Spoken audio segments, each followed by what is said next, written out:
Bunge Kimani Ichung'wa, na nimefika hapa leo kuja kuomboleza na yeye pamoja kama kiongozi wetu wa bunge kwa kupoteza baba yake, na tumekuja kusema poleni sana. Kabla sijafika mbali, tuko hapa na wabunge wenzangu wengi sana, na wamefika hapa kwa hii muda zaidi ya wabunge 250 walifika kwa hii boma ya Mzee Ichung'wa kuja kuomboleza na ndugu yetu kiongozi wetu Kimani Ichung'wa.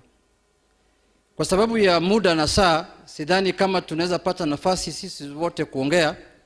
Ningependa wabunge wasimame walipo ili waonekane, kwa sababu kwa ratiba nimeambiwa muda ni chache, lakini naomba tusimame juu ili tuonekane. Members of the National Assembly ambayo wamekuja hapa, wametoka sehemu tofauti ya nchi yetu, wako hapa wote. Ningetaja majina, lakini naona saa pia itatusumbua. Wako wengi sana, wako wengi kabisa. Naomba tuwapigie makofi tena. Asante sana waheshimiwa. Ya pili, nimeleta rambirambi na condolence message ya kiongozi wangu wa chama changu ambaye anaitwa Baba Raila Amolo Odinga. Ameniambia nifikishe ujumbe ya risala ya rambirambi kwa familia ya Mzee Isaac Ngugi. Amesema yeye angeweza kufika leo kwa sababu ya dharura, lakini ameniita jana, amenipigia simu na ameniambia nifikishe hiyo ujumbe, wapokee familia ya Mzee Ngugi. Kwa hayo machache, Your Excellency, nikisema machache, Kimani Ichung'wa, Your Excellency, is my friend. Ni rafiki yangu sana. Tumekuja naye bunge wakati mmoja na tukakuwa kwa siasa pamoja. Hata hii mambo nimeona vile mzee amesifiwa hapa. Recently I've attended 2 burials, Your Excellency. The burial of the father of the speaker, the mother, yes, and also now the father of my leader.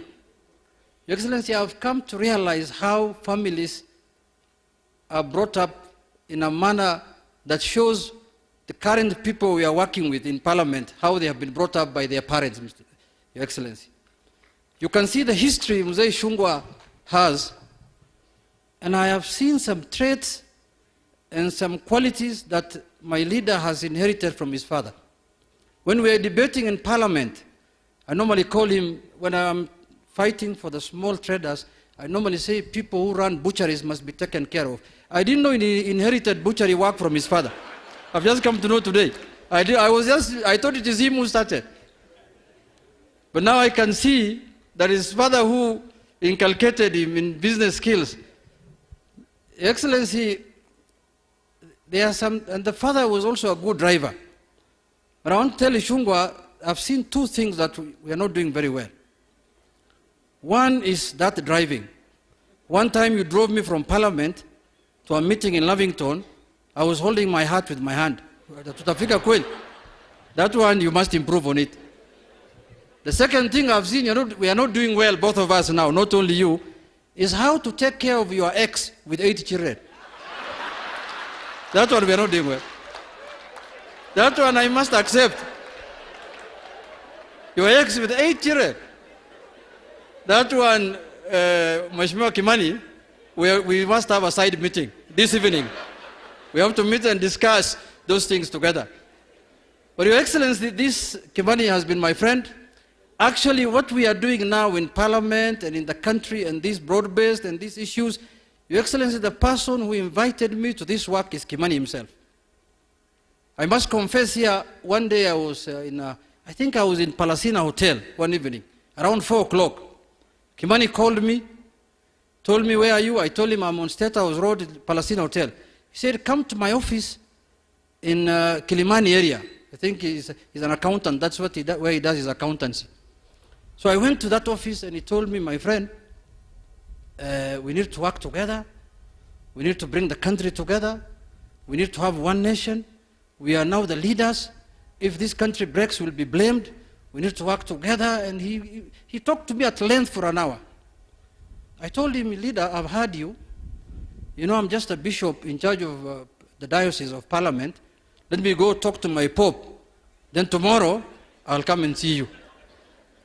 So in the evening when I went home, I listened, I thought over that matter. I realized he also told me in a very nice diplomatic manner that going forward, nitakuwa mtu yake ya mkono. But he didn't say it like that. He told me, now I'm going to be the leader of the broad-based in parliament, wewe utafanya kazi yangu ya mkono hapa chini.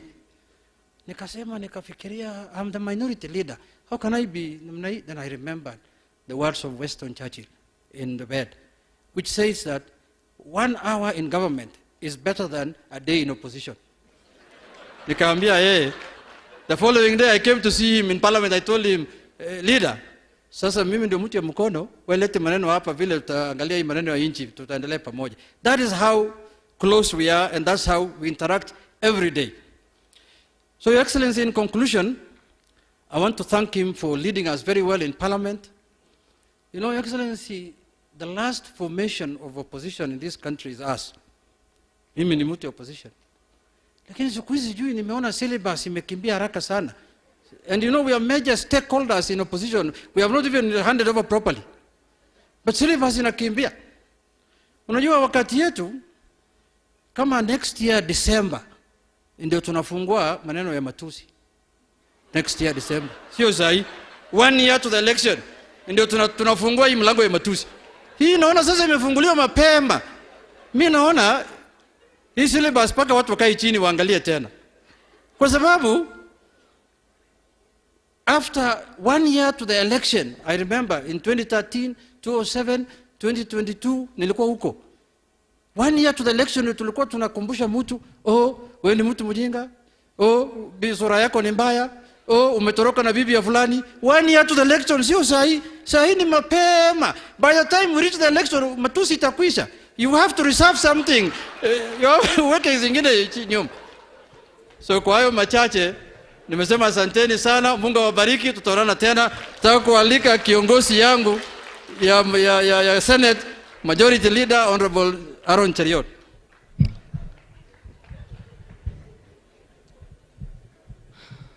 Your Excellency, the President, together with the First Lady, the Deputy President, our speakers, the Ichung'wa family, and all the distinguished mourners that have come this afternoon and today to mourn the departing of our patriarch. Naomba niwasalimu wote. Bwana Yesu asifiwe. Bwana Yesu asifiwe tena. Asante. I want to take this opportunity on behalf of the Senate of the Republic of Kenya that works so well with our colleagues in the National Assembly, and also on behalf of the people of a very famous address in Kericho, where this patriarch of ours traces his roots, to pass my condolence to this family and to the people of this community for the passing on of a very distinguished statesman. Before I go far, Your Excellency, together with the family, allow me to use this opportunity to perhaps request all the senators that are here. I know quite a number of them have actually come in the last few days. I saw so many, led by the youngest colleague of ours, Senator Oburu Odinga, who came here a few days ago to pass his condolence to the family. And so many others that took their time. I have seen there are quite a number. I think just like our colleagues in the National Assembly, you'll wave from where you are. Thank you very much. Quite a number of them have come here today. Secondly, I will say that this is a very special home for us, especially those of us that belong to the UDA family. Many people may not know, but besides the current residence of the then Deputy President, if there is a home that we frequented and spent a lot of our time during the COVID days and the days that we were in the wilderness trying to find the proper way to where we are today, we spent those days in this home in the company of this Mzee.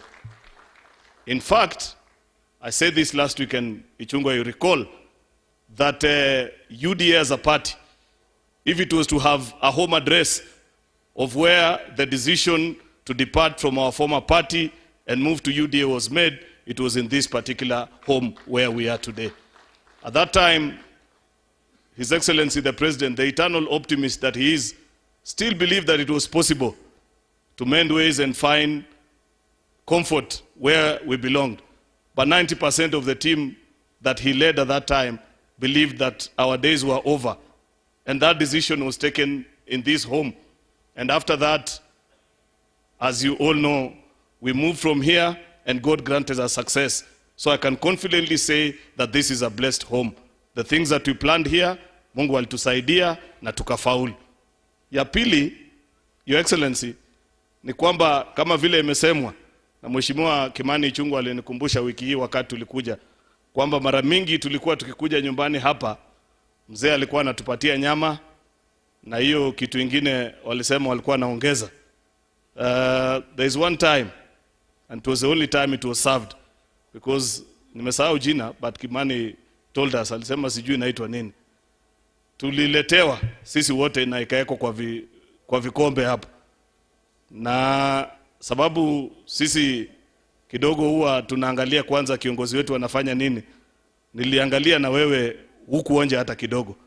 Lakini kuna rafiki yangu mwingine na nimekaa karibu na yeye kwa sasa hivi, ninajua alionja, and I can confidently say his contributions in the meeting that day were not very useful.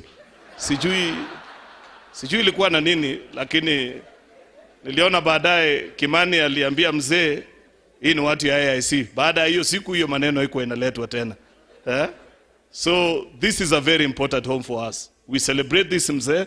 We are happy for the person that he raised in the family and in the name of Kimani, who is our colleague. Just like Junet has observed, there are two traits of this Mzee that I see in the life and the leadership of our colleague, Mheshimiwa Kimani Ichung'wa. Number one, because ukisoma hii kitabu ya wasifa ya Mzee,